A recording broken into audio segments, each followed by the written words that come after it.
Hey guys, Mr. T here as always for another episode of Mobile America. Now this is another video which is part of my little mini 1800 series. So I asked some of my students like, hey, what videos do you want? Because I know some of my students watch these videos and they're like, hey, well, we're on the 1800s, like antebellum, or War of 1812, antebellum, slavery, expansion, the Civil War, the Indian Wars, the Compromise of 1870, or 1877, all that stuff. So I'm like, okay, I'll do a little mini series on the 1800s. So we already talked about Manifest Destiny.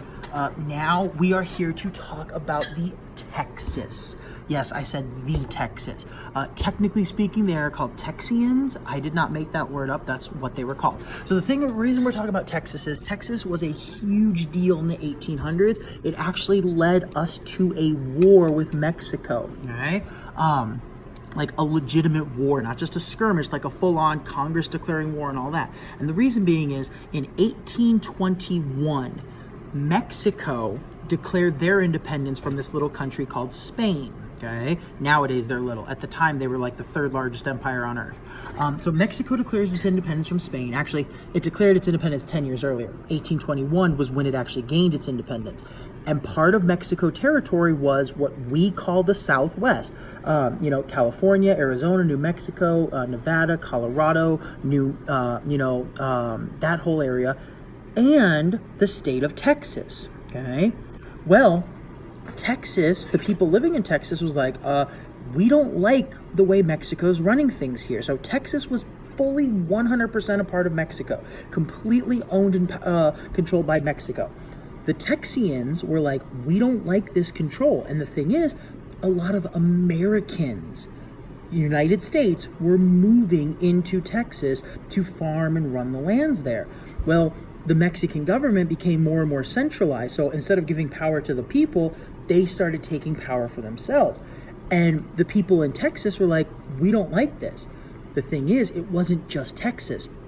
Other provinces or territories across Mexico were like, we don't like this. This is not what we signed up for. So Texas, along with about half a dozen other territories in Mexico, all started a rebellion against Mexico. Texas was the only one that succeeded, right? So the way Texas did it is the Texas Army, okay, yes, they actually, pulled up an army and everything. The Texas Army at first was getting slaughtered. Every match that they fought, they lost. The most famous being the Battle of the Alamo, where the Texas Army garrisoned at this little fort and the Mexican Army came in and wiped them out. Well, the thing is, after several battles, the leader of Mexico, de Santa Anna, okay, he was like, we have this in the bag. This war is over. The Texians are like, we're screwed if we don't change.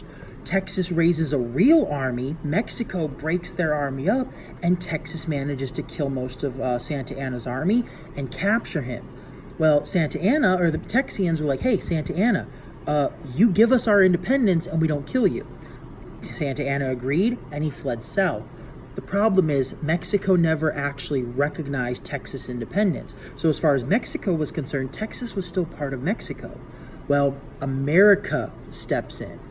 About 10 years later, roughly in 1845, America, us, we take over Texas. It wasn't a conquer. Texas was like, yes, please take us over. We're begging you to add us to the United States. Because most people living in Texas were from the United States. We take over Texas, and the problem is Texas and Mexico never decided on a border. When we take over Texas, we then can't decide on a border. So we start having border disputes with Mexico, and inside one of those disputes, Mexico goes full on and actually attacks our soldiers.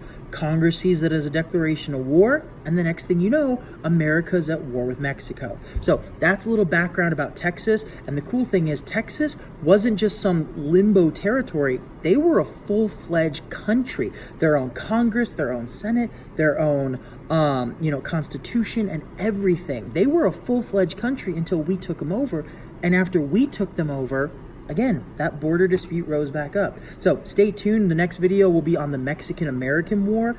That's kind of the war where we really started our push up to be a military power, okay? It wasn't until after the Civil War and then the start of World War I that we became the power we are today. But again, we start our really, ascending up mode during that war. So as always, stay beautiful, Americans, and peace.